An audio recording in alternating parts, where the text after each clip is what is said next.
에스겔서 14장이죠. 14장 1절로 11절까지 말씀.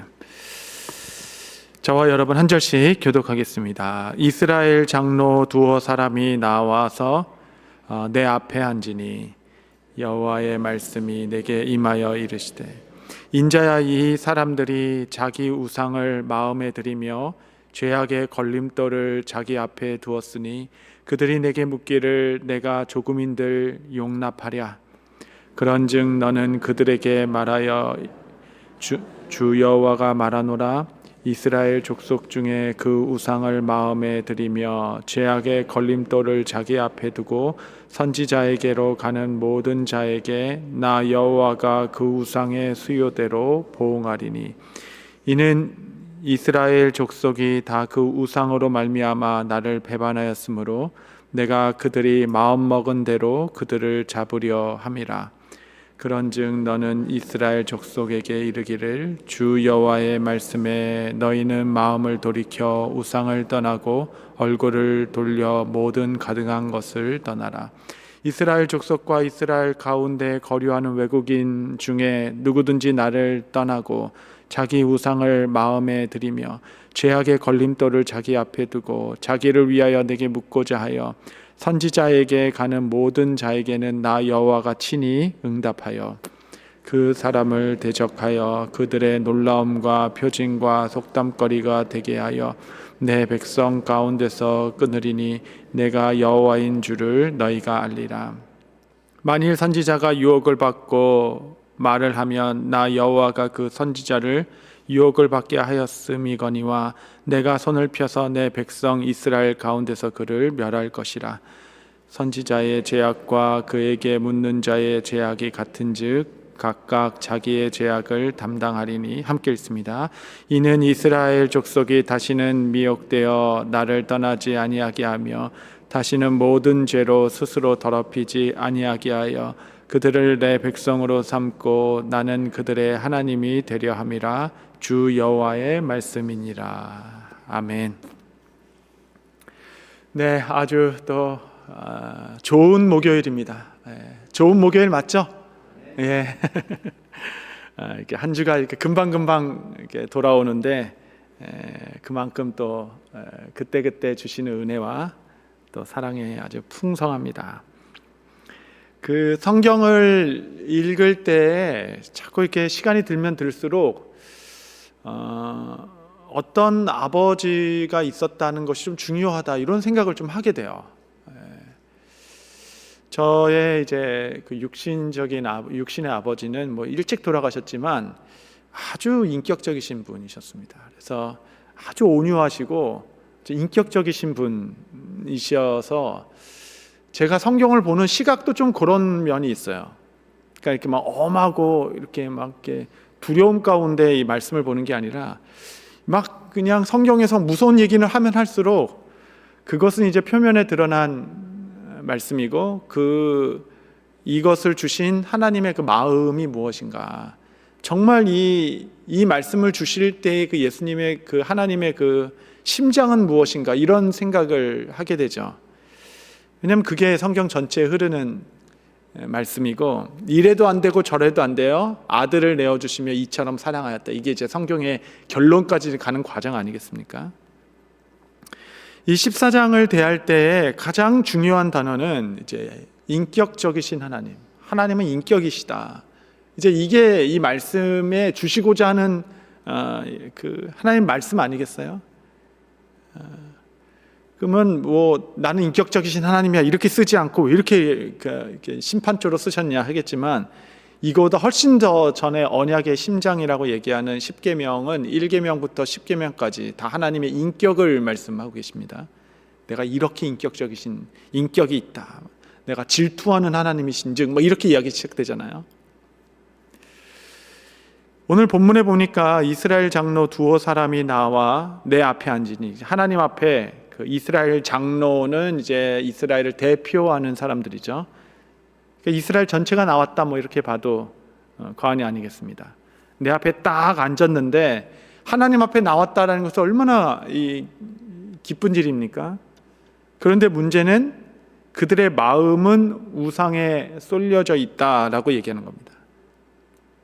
그러니까 내 앞에 뭐 어떤 의식을 드렸는지 어떤 기도를 드렸는지는 두 번째이고, 훨씬 더 중요한 것은 그의 마음이 어디에 가 있는가인 것이죠. 그래서 하나님은 인격적이시기 때문에 우리의 마음을 보시는 분이십니다. 이제 어떤 부부가 아무리 같은 침대를 쓰고 아무리 그냥 같이 오랜 시간을 보낸다 하더라도 아내의 마음이 딴 데가 있거나 혹은 남편의 마음이 딴 데가 있다라고 생각한다면, 아무리 몸이 같이 있다 한들 우리는 정말 온전한 하나됨을 이룰 수 없는 존재들이죠. 왜냐하면 우리는 인격이 있기 때문에 그렇습니다. 인격이. 반대로 몸은 뭐 저기 이역만리 떨어져 있다 하더라도 그의 마음이 느껴져요. 거기서도 그냥 아내 생각, 남편 생각에 그냥 마음이 느껴지면 몸이 아무리 떨어져 있어도 우리는 되게 정서적 친밀감을, 하나됨을 이룰 수 있습니다. 왜냐하면 인격이 있기 때문에 그러하죠. 하나님은 우리의 마음을 보시는 이유는 내가 인격적이신 하나님이시다라고 얘기하는 겁니다. 그래서 하나님을 알아가면 알아갈수록 우리는 그분의 인격을 닮아가는 겁니다. 하나님께서 우리를 형상으로 창조하셨을 때는 하나님의 공유적 성품이 있고 비공유적 성품이 있어요. 하나님의 우리와 형상으로 공유해 주신 것, 안 공유해 주신 것. 공유해 주신 것은 그의 인격입니다. 그를 따라 우리 인격을 가졌고, 안 공유해 주신 것은 그의 전지하심과 전능하심과 그의 어떤 뭐 능력과 무소부지하심과 영원하심, 이런 거는 이 땅에 살면서 우리가 공유된 사항들이 아니죠. 그래서 우리는 예수님, 하나님을 닮아갈수록 그의 인격을 닮아가는 겁니다. 그 마음을 보는 실력, 그 마음으로 함께하는 힘. 그래서 이제 그냥 대단한 기적이 일어났들, 무슨 대단한 능력이 일어난들, 그것보다 훨씬 더 중요한 것은 얼마나 그리스도의 마음을 품고 하나님의 인격을 닮아갈 수 있는가. 저는 여러분이 정말 인격으로 훌륭한 분이 되셨으면 좋겠습니다. 그냥 훌륭한 정도가 아니라 감히 그냥 누가 넘볼 수 없을 정도로 훌륭한 사람이 되셨으면 좋겠어요. 결국 인격이 그 사람의 운명이 됩니다. 인격이 세상을 다스리는 통로입니다. 정말 인격적 성장을 치열하게 이뤄놓지 않으면 정말 60대 넘어서 주변에 아무도 없을 것이에요. 법과 제도보다 훨씬 더 강력한 힘이 인격입니다. 하나님이 우리를 인격으로 다스리고 계세요. 어떤 능력으로 다스리는 것이 아니라 나는 너의 마음을 본다, 마음이 중요하다라고 계속 이야기하시죠. 여러분, 인격의 함량, 인격의 성장이라는 것은 진짜 이 과학기술이 얼마나 대단합니까? 요즘 정말 운전도 스스로 하고 대단해요, 대단해.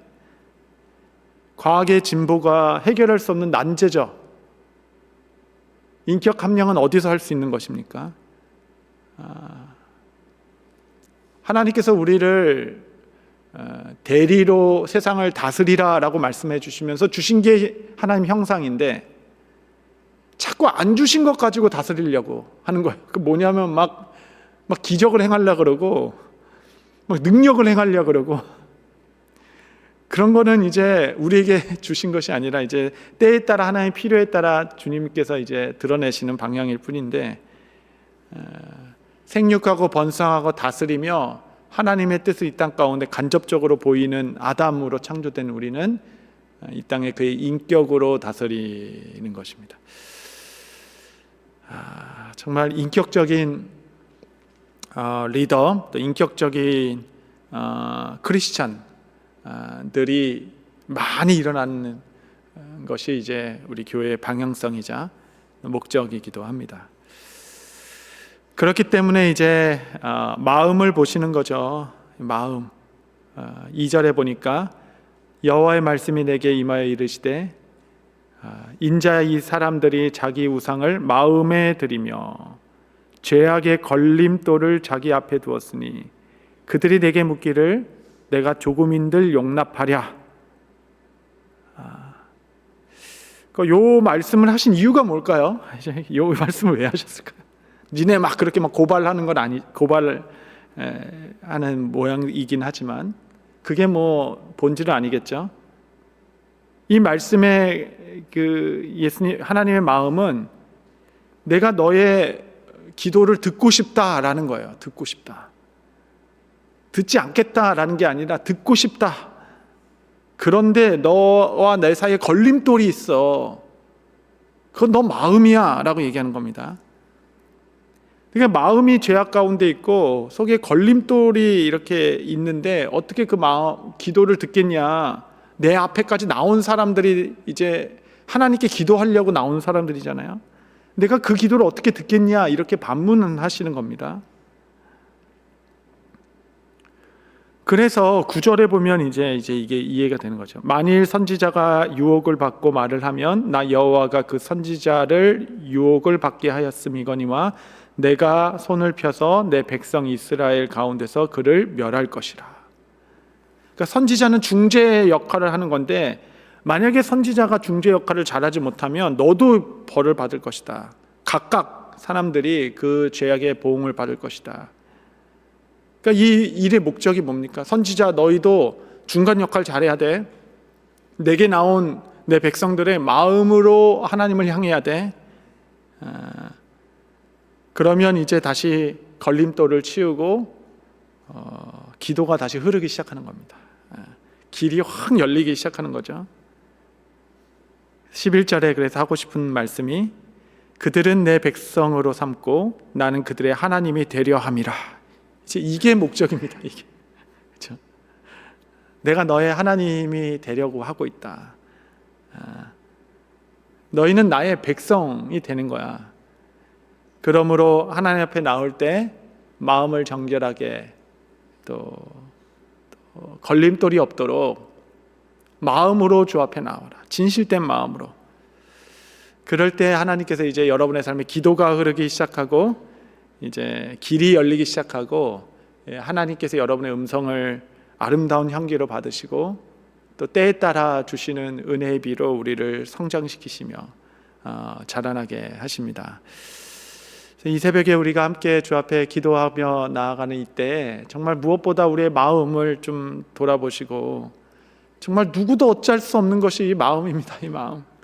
이 마음을 하나님께 감춤 없이 그대로 올려드리면서 하나님 나의 모든 묵은 마음을 가져가시고 그리스도의 새 마음을 우리 가운데 주시사 그 새 마음을 품고 이 새벽에 주 앞에 간절히 기도하는 심령마다 정말 하나님의 은혜 그의 인격과 성품으로 다시 한번 새롭게 되어 정말 인격으로 큰 나무 되시고 인격에 있어서는 보통 훈련한 사람이 아니라 감히 넘보지도 못할 만큼 아주 훌륭한 나무 큰 그늘을 가지신 분들 되셔서 정말 하나님께서 주신 그 형상으로 세상을 다스리는 그런 우리 복된 통로 이 새벽 나오신 모든 분들 되시기를 바랍니다. 우리 말씀을 기억하며 함심하여 주 앞에 좀 기도하겠습니다.